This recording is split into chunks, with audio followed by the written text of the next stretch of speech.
Suara dentuman di luar gua semakin keras. Dinding-dindingnya bergetar hebat, membuat Arya dan Pak Tarno kesulitan berdiri tegak. Pasir dan kerikil berjatuhan dari langit-langit gua. Karina tak main-main dengan ancamannya. Ia terus meledakkan peledak di sekitar pintu masuk, berusaha mengubur mereka hidup-hidup. "Arya, kita harus lari," teriak Pak Tarno, suaranya hampir tenggelam oleh kebisingan. "Jalan keluar yang kau buat belum cukup lebar. Kita bisa terjebak."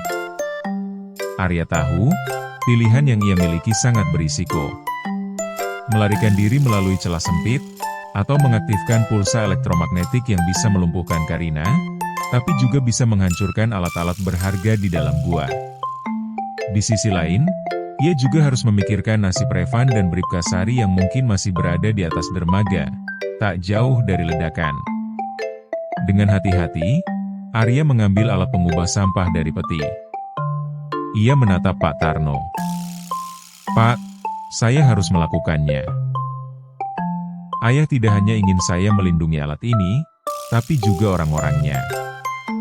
Arya mengaktifkan pulsa elektromagnetik. Alat itu bergetar hebat dan mengeluarkan cahaya biru terang. Getarannya merambat ke seluruh penjuru gua. Di saat yang sama, di atas permukaan air, kapal motor Karina tiba-tiba mati. Mesinnya macet total. Ponsel, radio, dan semua peralatan elektronik miliknya mati. Karina panik. "Apa yang terjadi?" teriaknya. Pada saat yang sama, Bribka Sari dan timnya yang baru saja tiba, juga mengalami hal serupa. Alat komunikasi mereka mati. Namun, Bribka Sari yang cerdas, sadar bahwa itu adalah tanda bahwa Arya telah berhasil. Ia langsung memerintahkan timnya untuk melumpuhkan Karina yang kini sendirian dan kebingungan. Di dalam gua, pulsa elektromagnetik itu membuat semua prototip alat di sana menjadi tidak berfungsi untuk sementara waktu. Namun mereka tidak hancur. Arya dan Pak Tarno berhasil keluar melalui celah yang dibuat Arya. Mereka muncul di permukaan air di lokasi yang berbeda, jauh dari ledakan Karina.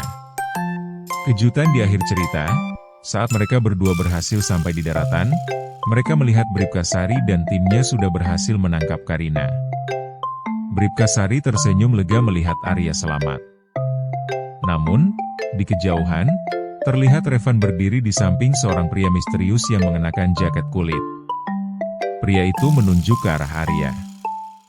Revan mengangguk, lalu berbalik menatap Arya dengan tatapan penuh arti, seolah memberitahu bahwa petualangan mereka belum benar-benar berakhir. Pria misterius itu ternyata adalah ayah Arya, Yuda, yang selama ini dianggap telah meninggal. Ia menyembunyikan identitasnya untuk melindunginya dari ibu, dan sekarang, saat bahaya terbesar telah berlalu, ia kembali untuk putranya.